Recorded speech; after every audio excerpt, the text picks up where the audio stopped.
অগ্রহায়ণের শেষের দিকে দেশ জুড়ে বাড়ছে শীতের তীব্রতা। উত্তরের জেলাগুলোতে বইছে মৃদু শৈত্যপ্রবাহ। সকালে দেশের সর্বনিম্ন তাপমাত্রা রেকর্ড করা হয় পঞ্চগড়ের তেঁতুলিয়ায় 9.5 ডিগ্রি সেলসিয়াস। ভোরবেলা কুয়াশায় ঢাকা থাকছে চারদিক। এদিকে হিমালয় থেকে আসা হিমেল হাওয়ায় নাস্তানাবুদ হয়ে পড়েছেন জেলার মানুষজন।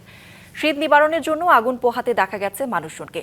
সময় বাড়ার সঙ্গে সঙ্গে সূর্য দেখা দিলেও হিমেল বাতাসে অনুভূত হচ্ছে কনকনে ঠান্ডা। উত্তরের আরেক জেলা ঠাকুরগাঁওয়েও বইছে মৃদু শৈত্যপ্রবাহ। সকালে জেলার সর্বনিম্ন তাপমাত্রা রেকর্ড করা হয় 9.8 ডিগ্রি সেলসিয়াস। শীতের তীব্রতায় সবচেয়ে বেশি বিপাকে নিম্ন আয়ের মানুষ। অনেকে জীবিকার প্রয়োজনে শীত উপেক্ষা করে কাজে বের হলেও কনকনে ঠান্ডা তাদের জন্য বড় দুর্ভোগ হয়ে দাঁড়িয়েছে। গত কয়েকদিন ধরে শীত বাড়ায় সর্দি কাশিতে আক্রান্তের সংখ্যাও বৃদ্ধি পাচ্ছে। আমরা দেখতেছি যেটা অনেক ঠান্ডা এবং ঠান্ডায় বের হওয়া যায় না। রাতের বেলা অনেক শীত পড়ে বৃষ্টির মতো, এবং কি গাড়ি ঘোড়া চালানো খুব অসুবিধা। কেউ বাসা থেকে সকালবেলা উঠতে পারতেছে না, বেরোতে পারতেছে না। রাস্তাঘাটে প্রচুর শীত আর কি, এত পরিমাণে শীত যা বলার বাইরে। ঠাকুরগাঁও খুব ঠান্ডা, খুব ঘন কুয়াশা, আমরা খুব কাজ কাম করতে পারতেছি না। এই যে রাস্তাঘাট সকালবেলা বেরোলাম, আসার টাইমে হাত পা একদম বরফ।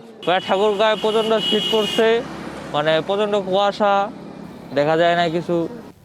নতুন এবং ফিরে আসা গ্রাহকদের জন্য নগদে চলছে ক্যাশব্যাক সহ প্রতিদিন হাজারো উপহার জেতার সুযোগ। হবে আশা আর ফেরা সারপ্রাইজ সেরা।